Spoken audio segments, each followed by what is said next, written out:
Luc Bazier, je fais du planning stratégique depuis très longtemps.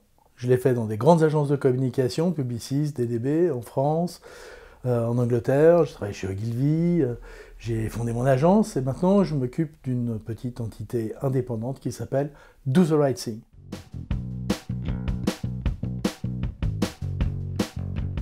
Donc le planning stratégique, c'est quelque chose qui est inventé, c'est un métier avec des outils.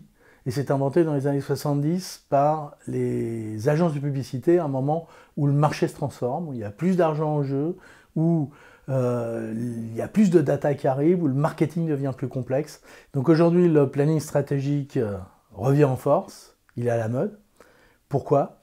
Parce qu'il y a de plus en plus de data et que c'est pas simple de les interpréter.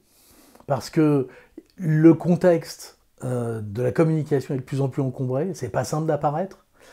Parce que les gens n'aiment pas la publicité et la communication en général, donc ils ont tendance à mettre des adblocks et des choses comme ça.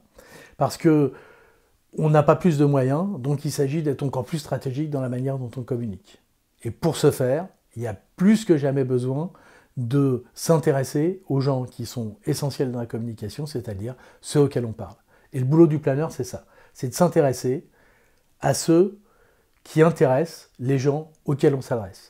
Parce que c'est comme dans la vie. Si vous connaissez quelqu'un, si vous avez une idée de ce qui l'intéresse, de ce qu'il attend, eh ben vous saurez mieux comment lui parler, vous saurez mieux comment l'intéresser, vous saurez mieux comment construire quelque chose avec lui.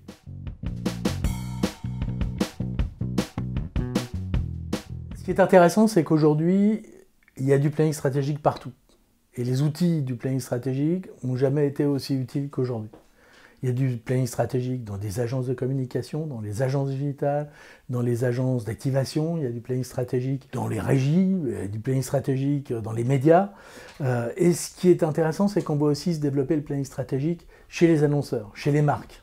Parce que les marques, elles ont plusieurs agences, il va falloir que ce soit elles qui soient responsables de leur stratégie, et il va falloir qu'elles arrivent à mieux les guider, leur faire des meilleurs briefs, et leur donner des idées sur lesquelles elles puissent travailler dans la durée.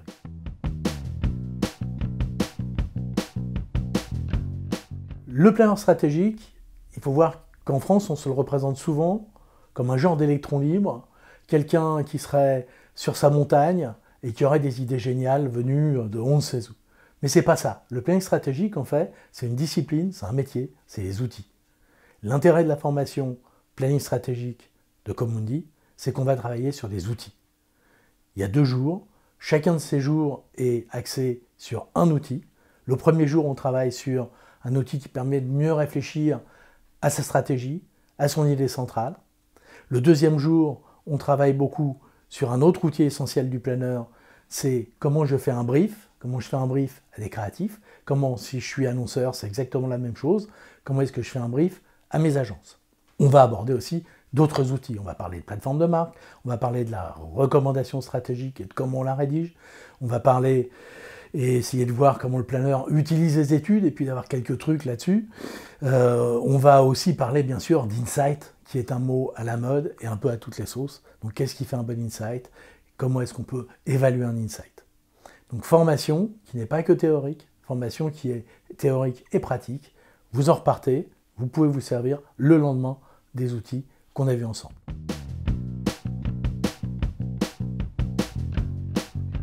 Un des autres intérêts de cette formation, c'est que les gens qui sont là viennent de partout.